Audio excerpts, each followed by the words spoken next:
Sir, how are you doing today? Fine. And who are you? My name is James Ewing. I'm a black historian, and I'm here at the Maple Valley Library talking about the Black West and how white images were taken and changed from black images to white images on television that you see. I'm just telling about some of the dynamic black figures of the West. And would you mention and point to each of those, sir? Bass Reeves, United States Marshal, who through his dynamics, they made the Lone Ranger after he captured over 3,000 men. Stagecoach Mary, who came out of Tennessee and lived in Toledo for a while and went out west, a very dynamic black woman that drove the stagecoach.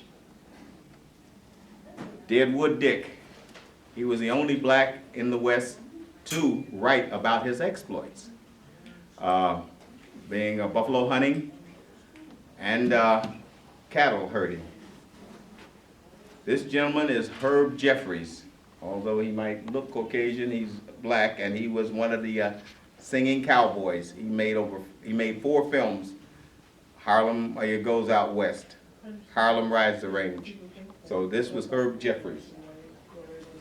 This gentleman was the Bronco Buster. I've kind of Bill Pickett. He was what the rodeo fashioned their Bronco busting after. This man, Ben Hodge, he was with Wyatt Earp. He gambled with Wyatt Earp in Dodge City. This young gentleman here, he was only 19 years old when they hung him. Cherokee Bill was his name. He was a notorious outlaw.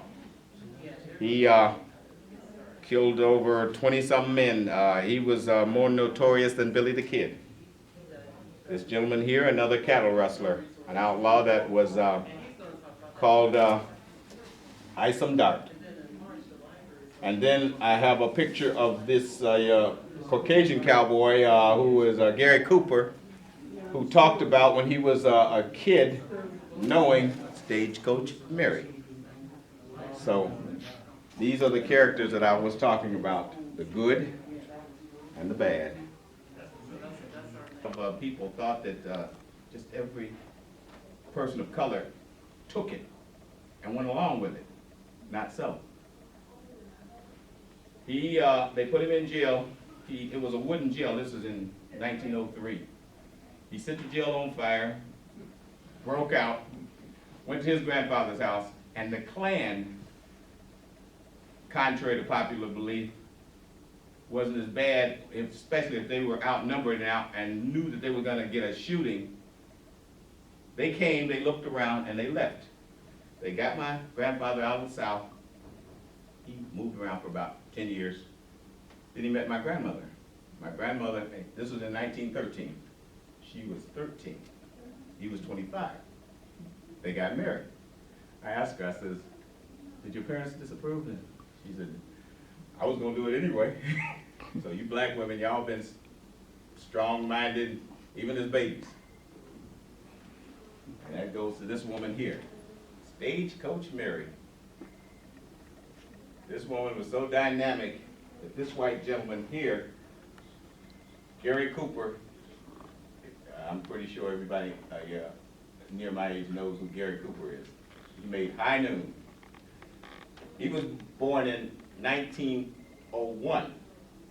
As a boy, he met Stagecoach Mary and was very impressed by her, because this woman, she got on a dress there, but she usually wears men's clothes. She could out drink, out fight, out cuss any man. They said she had one duel. Nobody knows how it came out, but she was still alive. After it was all over, she was still alive. So whether she won or lost, she was still alive. Stagecoach Mary was born in Tennessee about the same time Andrew Jackson was born. And they said they both had the same tenacity, although they both most definitely wouldn't get along, because she didn't take nothing from nobody. She left Tennessee, came to Toledo, Ohio for a while, her and her family, and then she went out west. And the reason they called her Stagecoach Mary is because she drove stagecoaches out west, and like I said, she didn't take nothing, and she could outshoot any man. She died in 1914. And the people were honoring her in the town in Kansas where she died. And it was just, in 1959, Ebony did an article on her. And this gentleman here, Gary Cooper, said when he was a boy, he met her. And he just bragged about her. I've got the article. He talked about how dynamic she was. This gentleman here, let me clarify where the word cowboy came from. After the Civil War, and they were the cattle were scattered all over the plains, and they were rounding them up, and they used men, both black and white. That's another thing. The slaves weren't just black folks. They were whites as well. In fact, after slavery, there were more whites freed from slavery than there was blacks. Because the blacks, we had either escaped, shot our way out, or bought our way out. There was over 4 million blacks that were free in the state of Virginia. Whenever the gentleman that lived right down the street here, John Brown, when they hung him in 1859, he said, this is an atrocity that 80 years ago should have been settled as far as these people being free. And I tell people, when they hung him in Virginia, 4 years after they hung him, 400,000 young white souls ceased to exist. That's how many they lost in the Civil War. They also lost a part of their state because it cut itself off from them and became West Virginia and went north. So, this, cowboy. If I was working a herd and a Caucasian next to me was working that same herd and we were doing the same job, when the boss walked up to him, he called him by his name. Me, I was boy. Or the boy that tends the herd. Or if it was two of us, cook. He'd have to clarify, not to cook. Cowboy. And it was just like saying the N-word.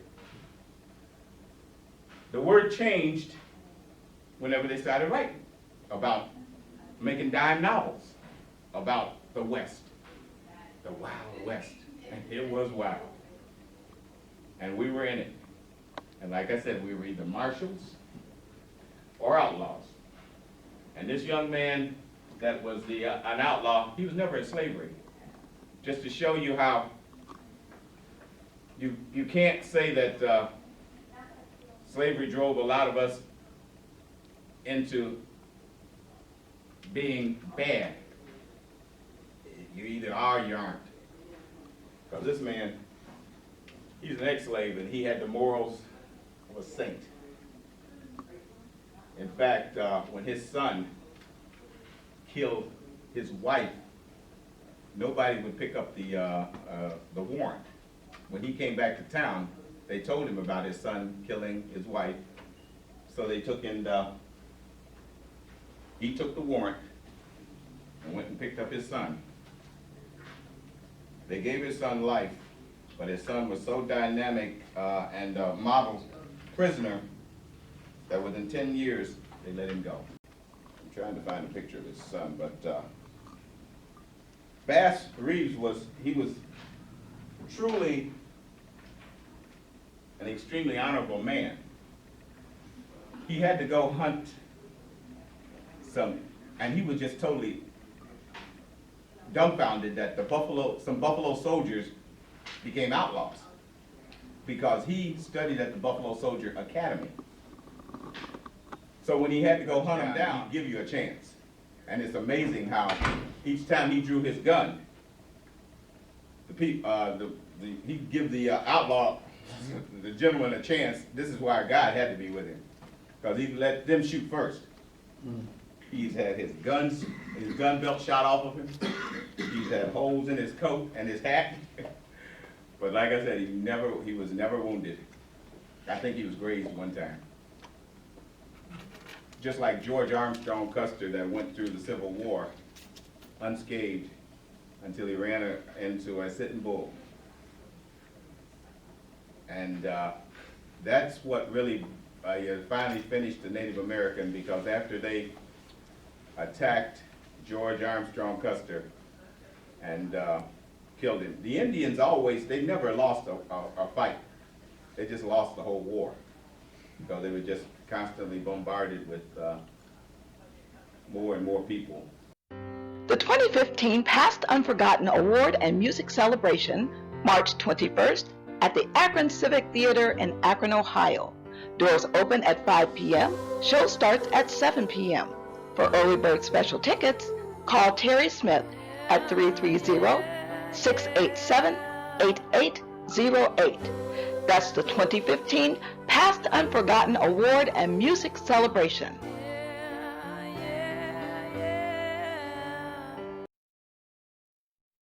PraiseandGlory.org, the new way to view services.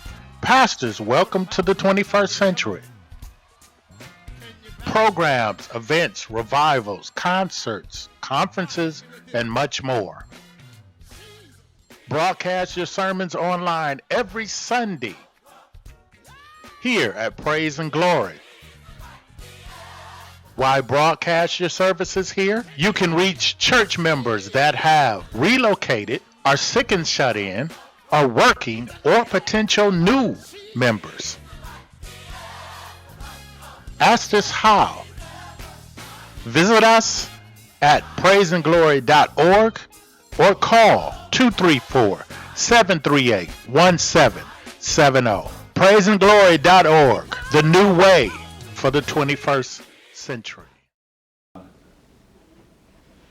This gentleman here that looks Caucasian is very proud of his blackness, and his name is Herb Jeffries.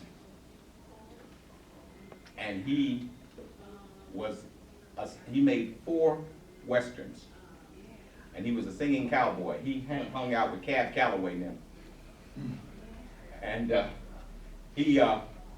Harlem rides the, everything was Harlem. Harlem rides the range. Harlem goes out west. So he was very dynamic. Like I said, he made those 4 black westerns where he was a singing cowboy like Roy Rogers. And of course you have Bill Pickett here, who introduced what is known in the rodeo as bulldogging. He could wrestle and steer to the ground. And they gave him the distinguished title of the Bulldog King. Now, is there anybody want to ask questions or anything? I have a question about the singing cowboy. Mm-hmm. I heard the story that he was white, Mm-hmm. but he took on the name to be a black man, and the image of being a black man in Hollywood. Well, that's him right there. And here I have another picture of him with his cowboy hat on. But he just like, if you know who Adam Clayton Powell is, Right, he looked very Caucasian. right. But he,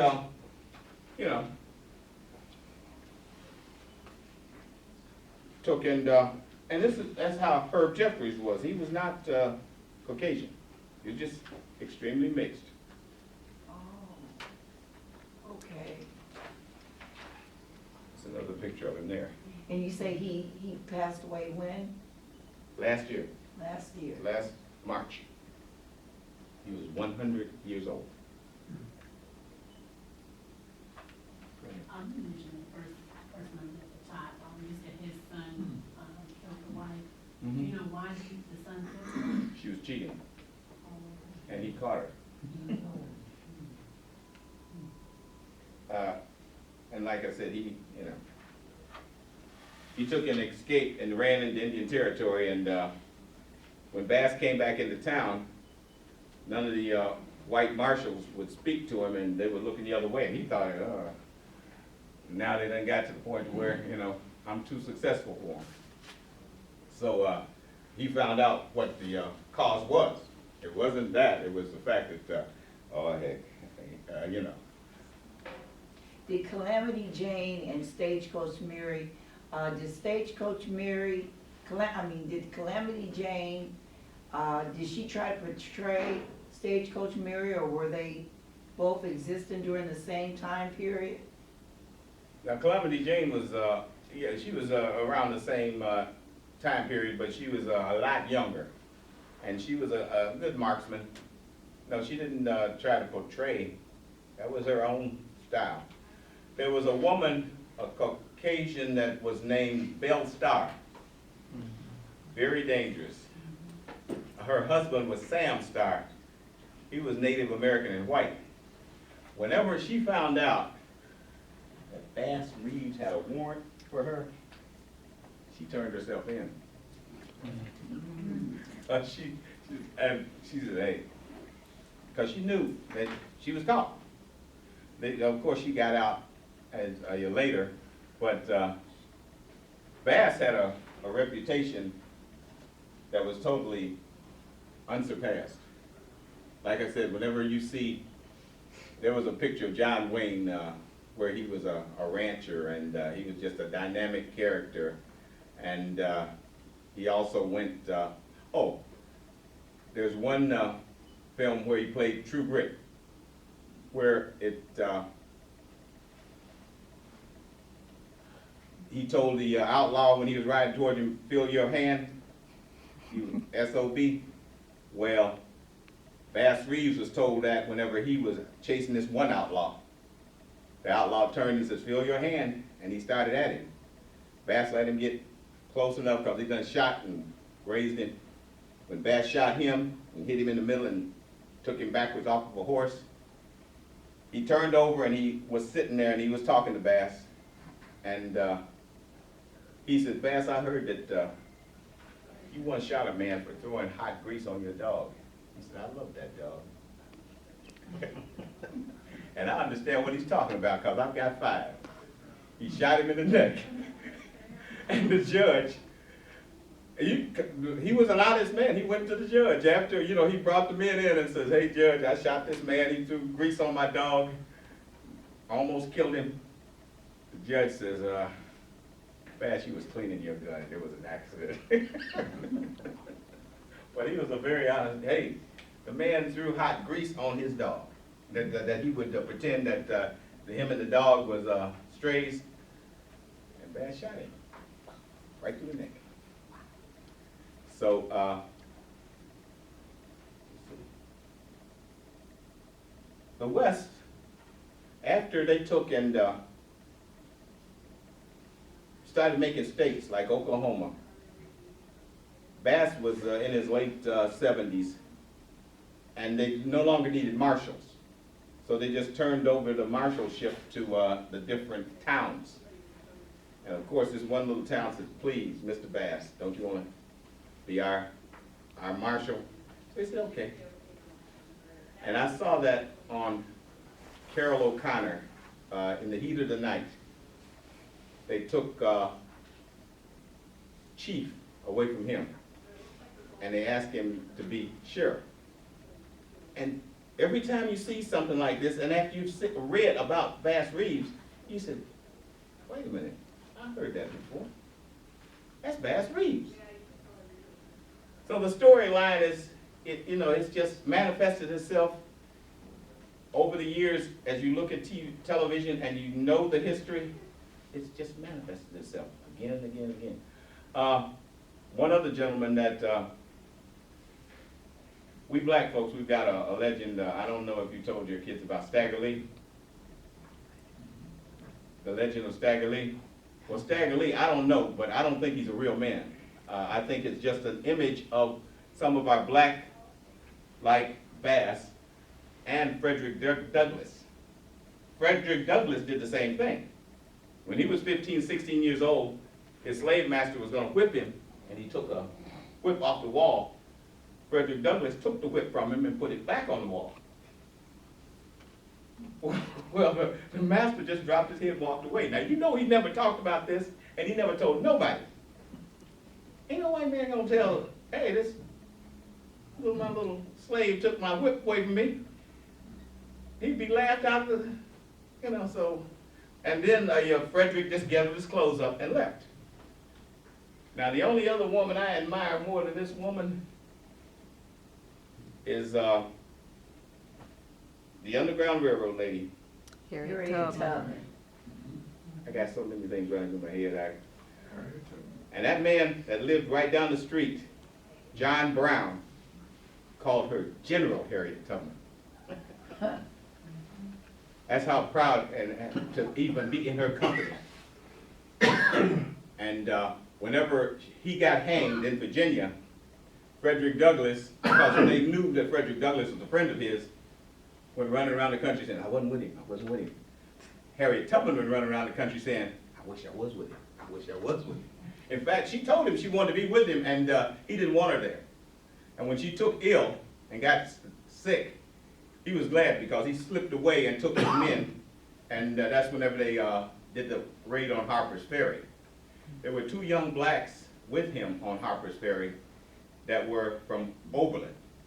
And one of them was so well respected that they asked him, just say you're not with John Brown and we'll let you go. He said, no. He said, that would be a betrayal to myself. And he hung right along with Brown. And the gentleman that went in and put down and captured Brown was Robert E. Lee. He was a lieutenant then. I asked people, I says, Robert E. Lee, Abraham Lincoln, and Ulysses S. Grant. There's only one of them men that didn't own slaves. Which one was it? Grant. No. Robert E. Lee. In 1863, his family, his father-in-law died and willed him 300 slaves. It took him 1 hour to sign. The South knew that slavery was over. They were just fighting with the North as far as how it was going to be over. Robert E. Lee and Jefferson Davis, the president of the South, was both trying to do the same thing that Abraham Lincoln was coerced into doing from Frederick Douglass, as far as putting, there was already 150,000 blacks that was fighting for the South. Some of them were free, and some of them were told that after the war you will be free. The only difference between the soldiers in the South that was fighting for the South and the soldiers in the North, the black soldiers that was fighting for the North, were segregated. The soldiers in the South fought right alongside the Confederates.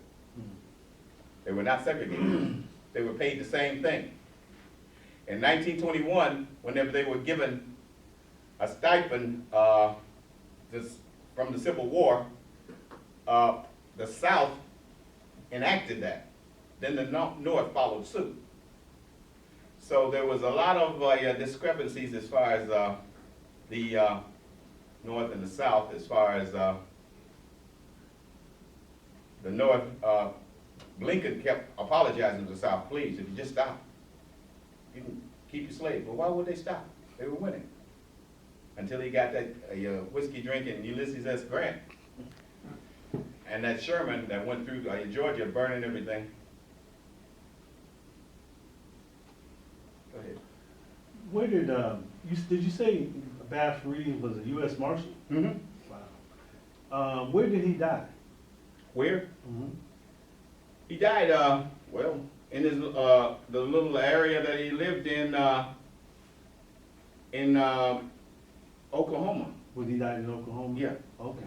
Now, does he have descendants that, I'm pretty sure he does. I mean, yeah, Yeah, because that I've talked to people know people about. that will say they have these, they're descended from several great people. Yeah, but he died in 1914. Like I said, he was 84, and he had kidney failure.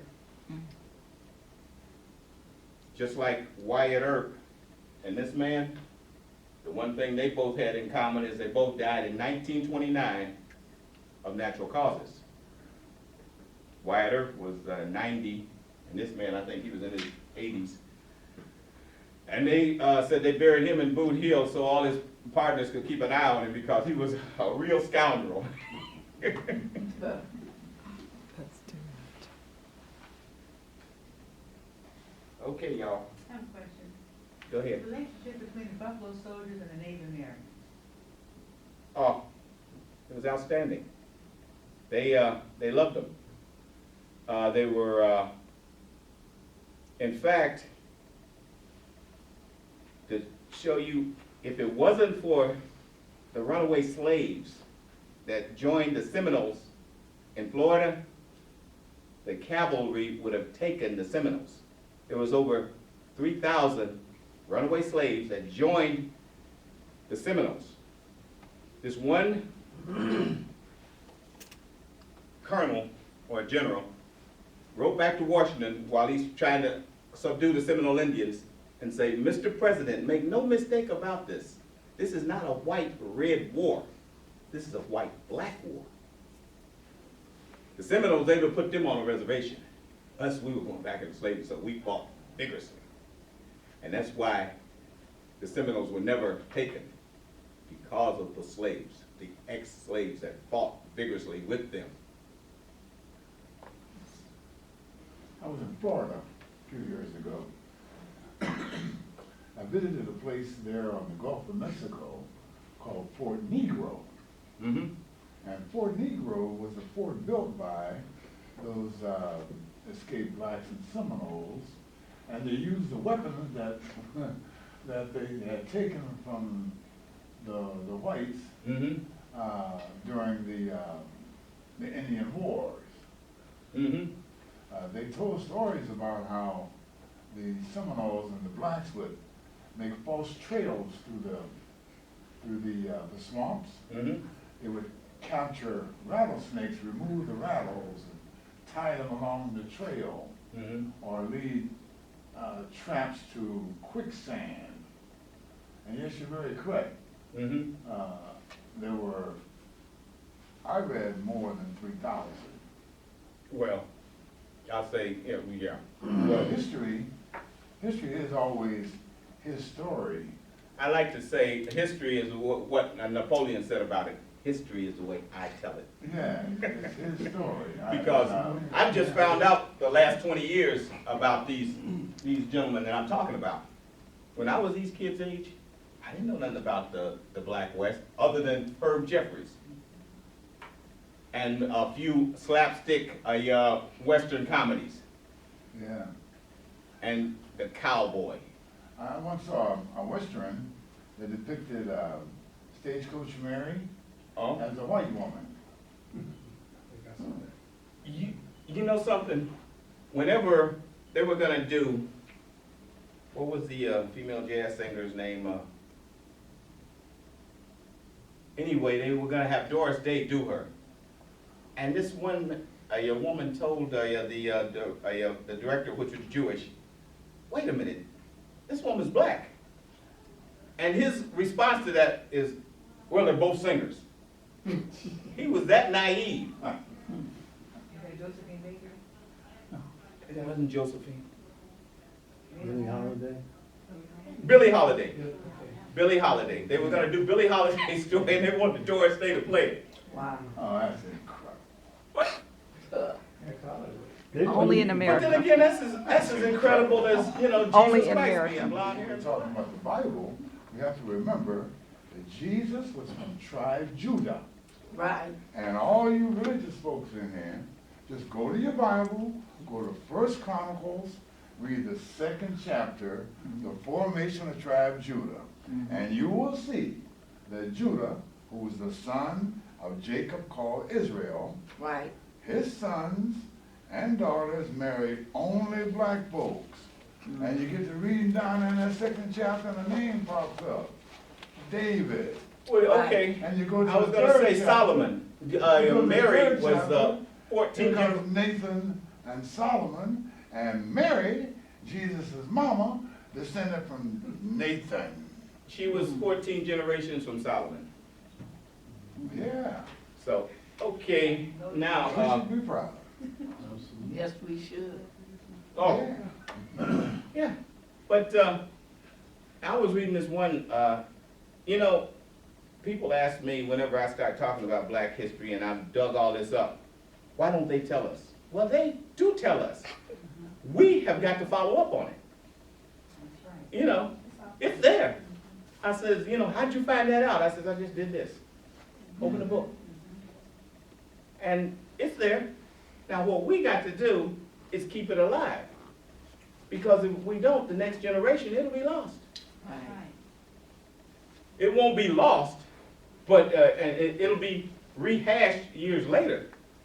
I tell people the truth is like a grain of sand. You can put it under this building. This building will fall away, but the truth will still be there. Yeah. Yeah. So no matter how they hide the truth, it comes out. And it's really up to us to make sure our children read. Mhm. We need to read to them. We need to give them the oral history. Like my mother's 92 years old. We need to write these things down. She knows a lot of things that pretty soon we're losing these generations. We need to know this, otherwise we won't know it. I learned my family history from my grandmother, That's right. Carrie Williams, who was before she was Carrie Williams, she was Carrie Langham. And she told me about my black, white, and Native American heritage. Something I found out. It was only recently that I found out that slavery extended into Colorado. And there's a plank, I was out there, I saw this plank about the slave owner. And Colorado Springs, where NORAD is, in Fort Carson. You know, slavery wasn't supposed to extend into Texas. That's right. In fact, Sam Houston said, slavery will not take a full hold, although Bass Reeves was born in Texas. He said, Sam Houston, he died in 1863 before the war was ended. The last stronghold that the federal marshals had to go in 2 years after the Civil War and end slavery was in Texas. And Mexico ended slavery in 1824. The black Mexican president in 1829 really put it in full force.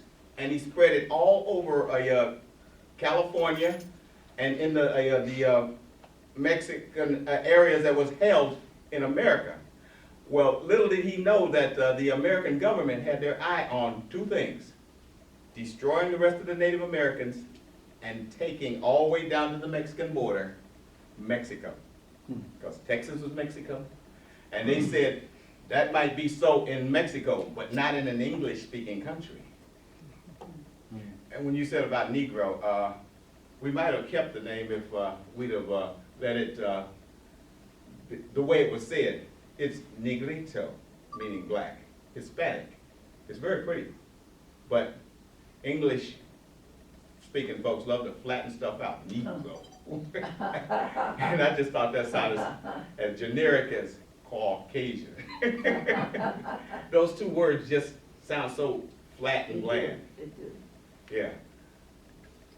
James, do you think it's important to make a distinction between the Maroons and the Buffalo Soldiers? Bob Marley popularized the Buffalo Soldier with that tune.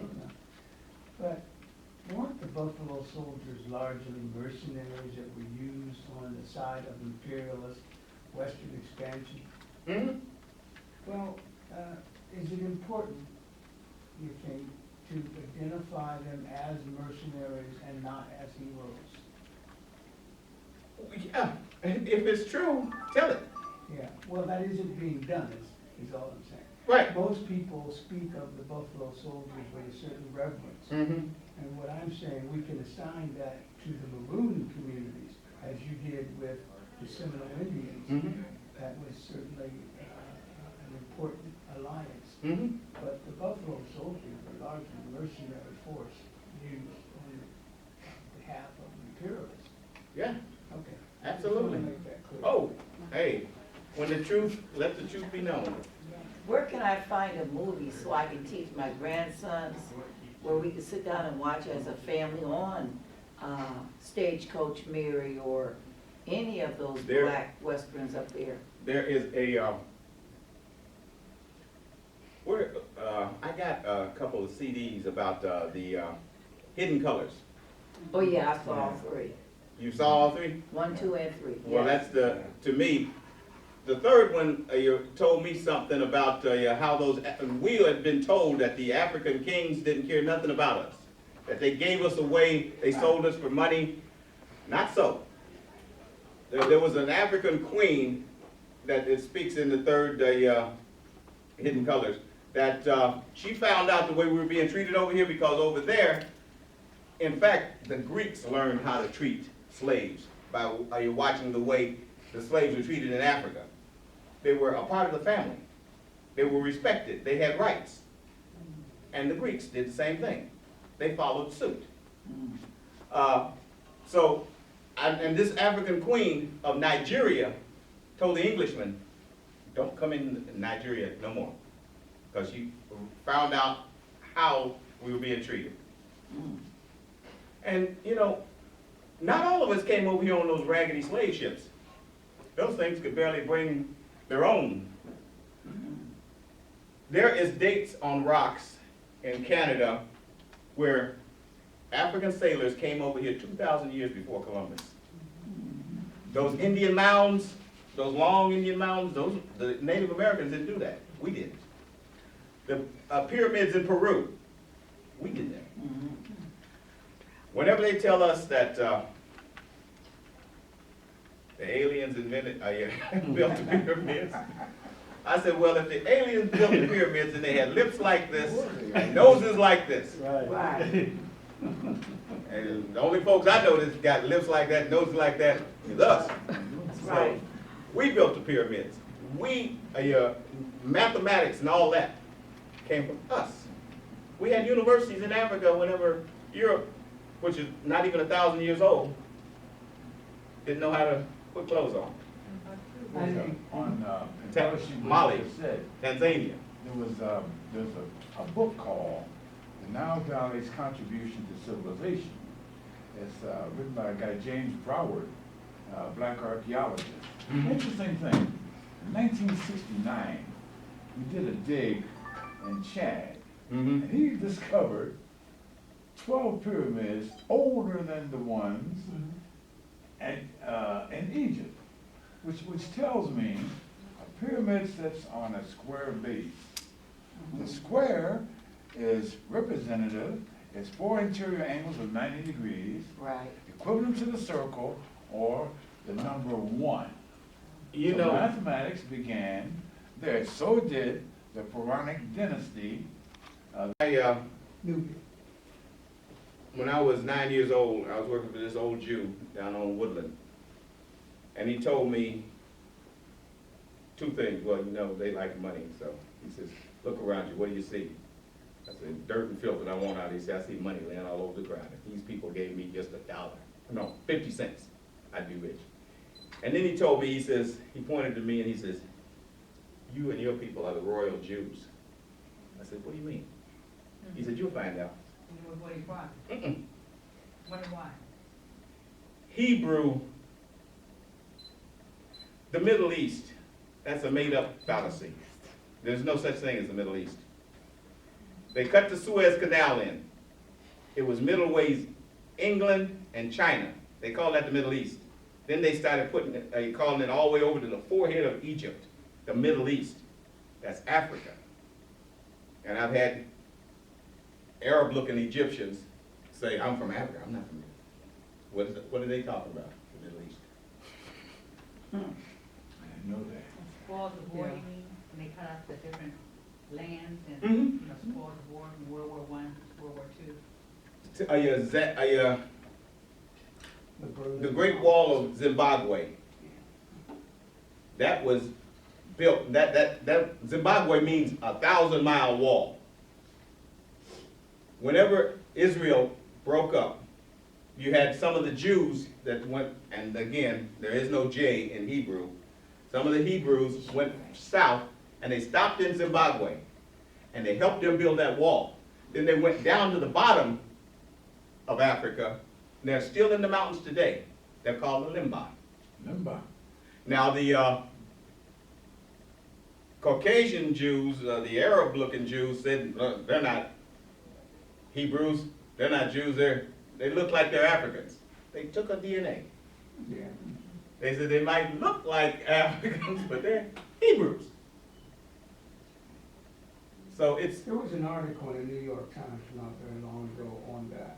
mm-hmm, And what they attributed to was a trade route that the Jews used to come down during a certain season when the trade winds would carry the ships naturally, mm-hmm, and then sail back. But they left all this progeny behind. mm-hmm. And because they are a patriarchal society and the progeny follows the line of the father, they instituted a form of Judaism. There was some variation and it's mixing in with African religions. But they settled that argument a long time ago. Yeah, not only They that. are of Jewish descent. Yeah, oh, we are the Jews. And there's another thing we brought to this country that exists right today. They talk about the breaking up of the families of the father and all that. We come from a matriarchal society where y'all are the head.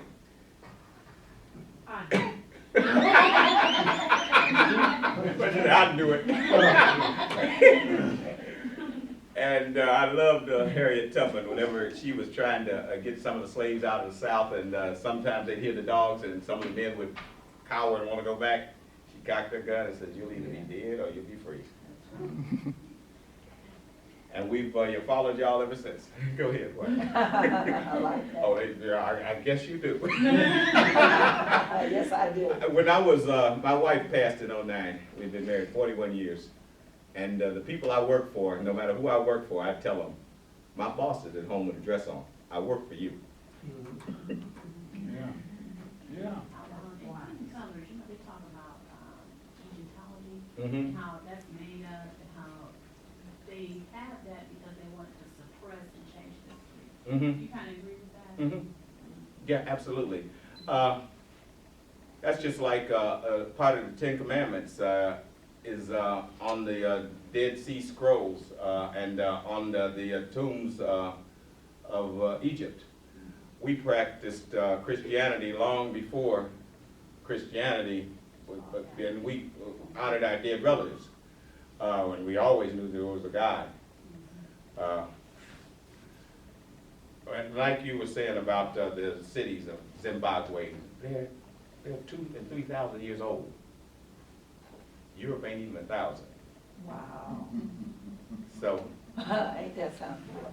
You know, Dr. Henry Gates, he probably found out there were books that had been unearthed not long ago that went to all the sciences, and he wanted to get to Africa before they were bought up by Mhm. private sectors, mhm. to say we never had a written history. They Mhm. always said it about us.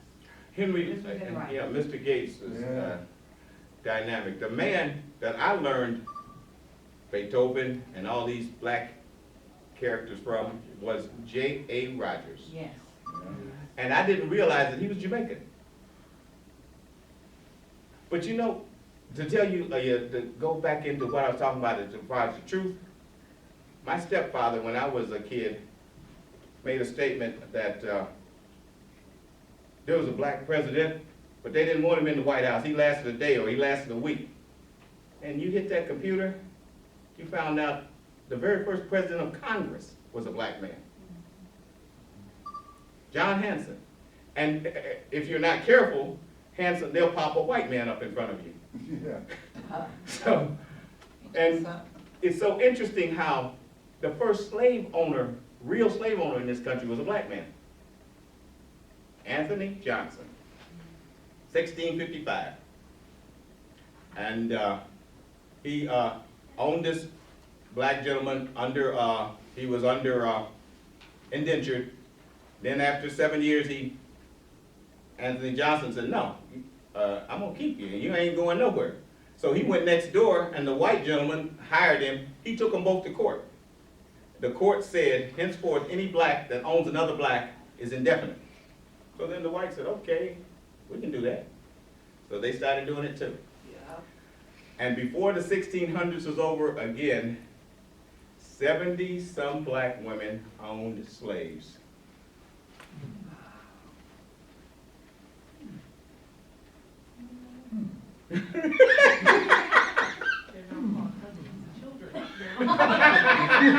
Oh, hey, I like that. I like that. They owned us as slaves. Now they still own us, but it's called husbands and children. I like that, child. I'm gonna use that. Anything else about the Black West you want to know? It was. I used to have a man who picked up my trash years ago from Oklahoma. Is there a place now called Bowling, Oklahoma? It's all black and always been all black? Boeing, yes, and then there was Tulsa, Yes. that used to be the Black Wall Street. Black That's Wall right. Street, yeah. They had 200 little raggedy shacks that they were making money and keeping them. Integration destroyed our businesses because then we started taking our money elsewhere. Integration was not good. It was about to become a Black Wall Street, and ever since we came out of slavery, we were always progressing. Every generation progressed forward. They became jealous, and they trumped up a charge that this young man, black man, touched this white woman in the elevator. They put him in jail. So they were the local white citizens was coming to hang him. The local black citizens stood there on the courthouse steps with guns and said, So then that gave them a reason to go into the black community and burn it down. Although there was 300 of us killed, we killed 50 of them. It wasn't equal as far as, but at least they fought back. And I come from a part of the South where we always, we didn't take nothing from nobody. That's why I couldn't get along in the military and say, sir. I had white uncles that told me, you look a man in his eye, and you never call him sir. So I realized I had to, but hey, this was so ingrained in me from my uncles telling me this, that Uncle Sam said, come here, son. After 2 years of a 4-year period, a sentence, he says, here, sign here. When we go, honorably let you go. Now if you stay, you're going to be undesired. Let me speak. Go ahead. Something I read about Tulsa. You know, 1836, the Trail of Tears, 1/3 of those folks, those Indians and blacks who You know, west, in the went book, to Tulsa. in one of the books that I'm reading about, Bass Reeves talks about that, the Trail of Tears, and how, now, Andrew Jackson had something to do with that, with his, now racism is a man that can control your destiny, and he controlled theirs. The Cherokee Indians that lived in the Georgia mountains, the whites wanted them gone. Because they were fighting in the courts to become sovereign. The one Supreme Court judge at that time says, they're sovereign, leave them alone. They came to Andrew Jackson and says, what can we do about this? He said, put a little smoke under them, they'll move. The Supreme Court judge says, did not tell you, never has a president ever gone against the Supreme Court. He says, well then you go down there and stop them. Andrew Jackson was responsible Interesting thing. for that. By 1900, those black folks had really prospered out there in Tulsa and Oklahoma. Not just Tulsa, you had Rosewood. Yes, they were. Everything, there's the only, Wellington, They were called the North Carolina, Sooner. was also another- the only white folks in your Rosewood that had some money was a store owner. Yeah. Everything else that was black had money. But the really interesting thing I found about Tulsa, I have a friend, if you really want to find out something about that area, there's a book called Manual Trades High School. Read that, it's about Tulsa and Muskogee. Now, in Tulsa, even 20 years ago, you graduated from school, it was never an issue of, are you going to college? The issue was, what college are you going to attend? Going back to Tulsa, it was the United States Army Air Force that firebombed Tulsa. This is in 1922. Now, the really interesting thing about it is in 1923 came the Teapot Dome incident with President Warren G. Harding from Ohio that stole the black folks' land out there. Warren G. 'cause Harding, there was oil there. that was a real crook. A real crook out of Marion, Ohio. You know, it's amazing how, if I had stayed in Middlesboro, Kentucky, I would have either been a male nurse or some type of medical field, because all of them down there was into medicine. And my cousins were male nurses, or became a physician's assistants. I had to come up to Cleveland and dumb down. So, okay, Yeah. I'm going to cut this down. Includes the first series of The Wild West and the Cowboys of the West with Mr. James Ewing. Thank you. Thank you.